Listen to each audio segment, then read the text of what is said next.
Hi, this is Ghibran here. Personal லைஃபோ professional லைஃபோ நார்மலாக இருக்கிறத விட கொஞ்சம் மாற்றி யோசிச்சா நாம தான் ஹீரோ.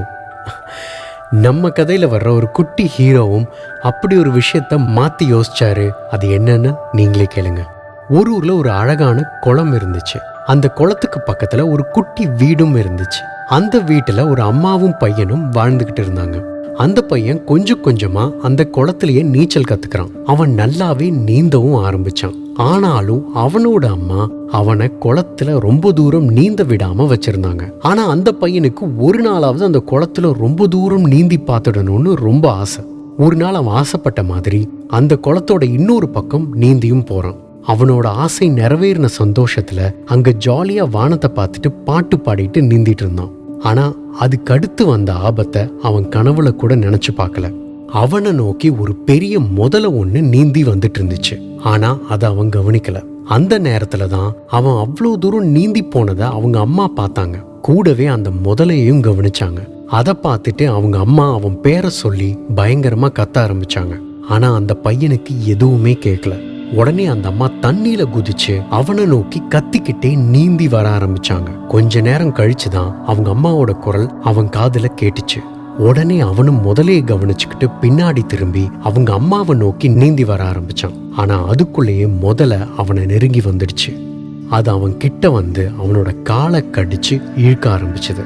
அவங்க அம்மா வேகமா நீந்தி வந்து அவனை அந்த முதலை கிட்ட இருந்து பிடிச்சு இழுத்தாங்க. ஆனா அந்த முதலை அவனோட காலை விடவே இல்லை. அதுக்கும் மேல அந்த அம்மாவும் அந்த முதலுக்கிட்ட இருந்து தன்னோட மகனை காப்பாத்துறதுக்காக விடாம போராடிட்டே இருந்தாங்க. அந்த முதலைக்கும் அந்த தாய்க்கும் நடுவுல ஒரு பெரிய போராட்டமே நடந்துட்டு இருந்துச்சு. அப்போ அவங்களோட சத்தம் அந்த பக்கம் போற ஒரு விவசாயியோட காதுல விழுந்துச்சு. அவர் அந்த சம்பவத்தை பார்த்துட்டு அவர் கையில இருந்த துப்பாக்கியை எடுத்து அந்த முதலையை சுட்டாரு. அந்த முதலை வலியில துடிக்க ஆரம்பிச்சது. அது பயங்கர வலியில இருந்ததுனால அந்த பையனை இறுக்கமா பிடிக்க முடியல. கடைசியில அந்த பையனை விட்டுட்டு தண்ணியிலேயே மயங்கி விழுந்துடுச்சு. அவங்க அம்மாவும் இதுதான் சமயம்னு வேகமா அந்த பையனை காப்பாத்திட்டு கரைக்கு வந்து சேர்ந்தாங்க. கடவுள் மாதிரி சரியான நேரத்துக்கு வந்து தன் மகனோட உயிரை காப்பாத்தின அந்த விவசாயிக்கு நன்றியும் சொன்னாங்க. ரொம்ப நாள் கழிச்சு அந்த முதலைக்கிட்ட இருந்து உயிர் தப்பிச்சதை பத்தி இன்டர்வியூ பண்றதுக்காக ரிப்போர்ட்டர் ஒருத்தர் அந்த பையனோட வீட்டுக்கு வராரு. முதலை கடிச்சதுனால அந்த பையனோட காலில் ரொம்ப பெரிய காயம் ஏற்பட்டிருக்கு. ஆனா அந்த பையன் அதை பத்தி எதுவுமே அவர்கிட்ட பேசாம தன் கையில இருந்த காயத்தை மட்டும் காண்பிச்சு நடந்ததை சொல்லிட்டு இருந்தான். இதை பார்த்து அந்த ரிப்போர்ட்டர் அந்த பையன் கிட்ட, ஏன்பா உன் காலில் இவ்வளோ பெரிய அடிபட்டிருக்கு, ஆனா அதை பத்தி நீ எதுவுமே சொல்ல மாட்டேங்கிற, கையில இருக்கிற காயத்தை மட்டும் காமிச்சு சொல்ற அப்படின்னு கேட்க, அதுக்கு அந்த பையன் சொல்லியிருக்கான், சார் காலில் உள்ள காயம் முதல்ல கடிச்சதுனால வந்துச்சு, நான் பண்ண தப்புனால நடந்துச்சு. அதை நான் ஒவ்வொரு தடவை யோசிக்கும் போதும் எனக்கு வருத்தத்தை தான் கொடுக்குது. ஆனா கையில உள்ள காயம் என்னை விட்டுறக்கூடாதுன்னு எங்க அம்மா என்னை கெட்டியா பிடிச்சு இழுத்ததுனால வந்துச்சு. இதை நான் ஒவ்வொரு தடவை பார்க்கறப்பவும் எங்க அம்மா என்னை விட்டு கொடுக்காம எனக்காக ஸ்ட்ராங்கா போராடினது தான் எனக்கு ஞாபகம் வருது. இந்த காயத்தை பார்க்கறப்போ ரொம்ப சந்தோஷமாவும் பெருமையாவும் இருக்குன்னு அந்த பையன் சொன்னான். அந்த ரிப்போர்ட்டர் வாயடிச்சு போயிட்டாரு. இதே மாதிரி தாங்க நம்ம லைஃப்ல வர்ற பிரச்சனைகள்ல இருந்து கடவுள் நம்மளை விடாம போராடி காப்பாத்துவாரு.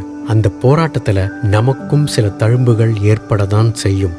ஆனா அதை வலியா பார்க்காம அழகான மெமரிஸா தான் பார்க்கணும். கடவுள் அந்த பிரச்சனைகள்ல இருந்து நம்மளை தப்பிக்க வச்சதுக்கான அடையாளமா தான் பார்க்கணும். அதை ஒவ்வொரு தடவையும் நாம பார்க்கறப்பவும் கடவுள் நம்ம மேல வச்ச அன்பும் அக்கறையும் தாங்க நம்ம கண்ணுக்கு தெரியணும். வாழ்க்கை ரொம்ப அழகானதுங்க. அந்த அழகை ரசிக்க தெரிஞ்சா மட்டும் போதும். மாத்தி யோசிப்போம். உன் வாழ்க்கை உன் கையில்.